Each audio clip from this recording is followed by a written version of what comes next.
Hello guys! I'm your mom, si Mary, a day in my life as a full-time mom living in Imus, Cavite.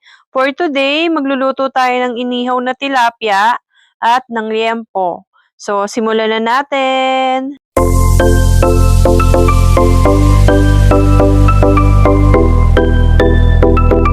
So, dito guys, imamarinate ko muna yung liempo. Lalagyan ko lang yan ng 2 pirasong kalamansi, paminta, paprika, 2 tablespoon ng soy sauce, 2 tablespoon ng oyster sauce, 2 tablespoon ng ketchup, 1 tablespoon ng sugar, bawang, 1 tablespoon ng sesame oil.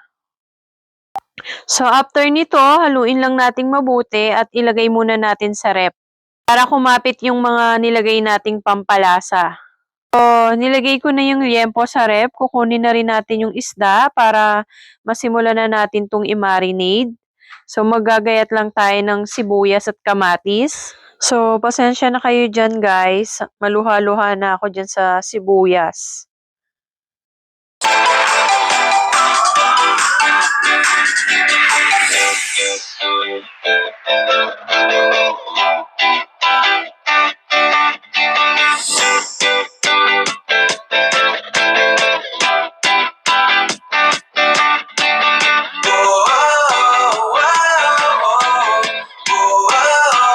So guys, after kong maghiwa ng sibuyas at kamatis, titimplahan lang natin to.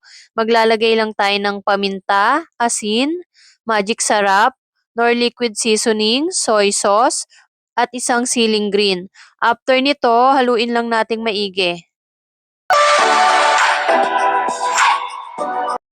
So, babalutin ko na ng foil ang tilapia. Lalagyan lang natin to ng sibuyas at kamatis at pwede na tong ihawin.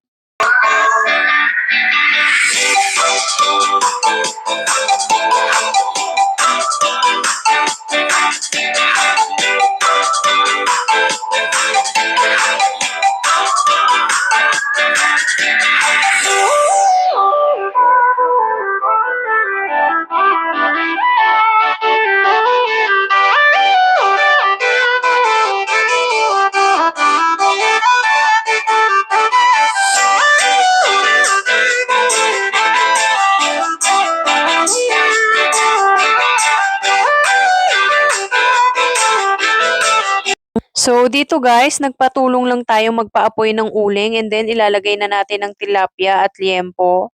Antayin lang natin tong maluto.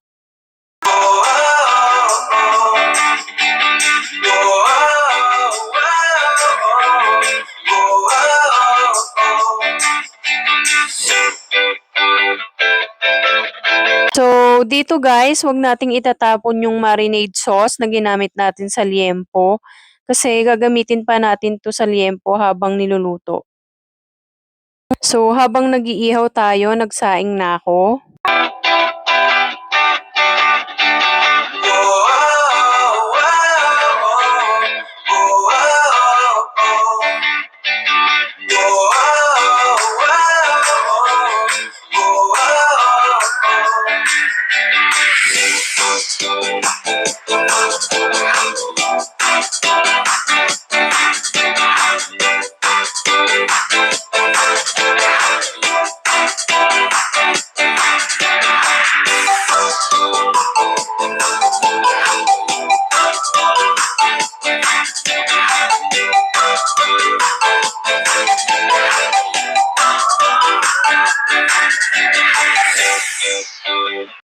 So, luto na ang ating inihaw na tilapia at liempo. Gagawa lang tayo ng sauce. Naghiwa lang ako ng sibuyas. Naglagay ako ng soy sauce, kalamansi, liquid seasoning, at sukang pinakurat.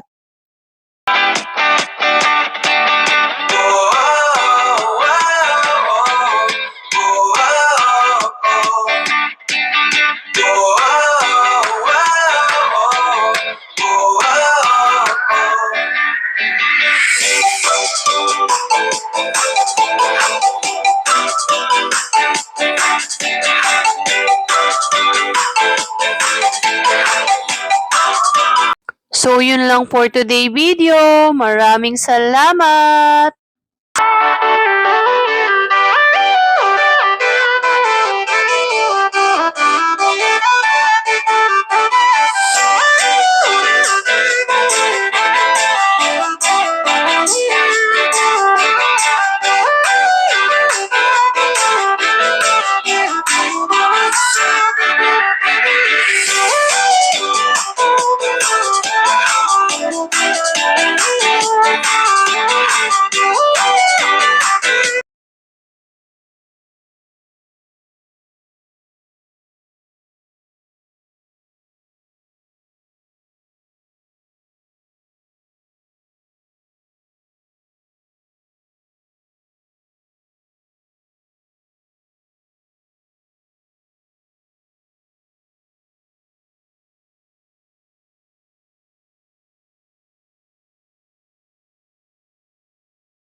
So, eto na guys, luto na ang ating inihaw na tilapia at liempo.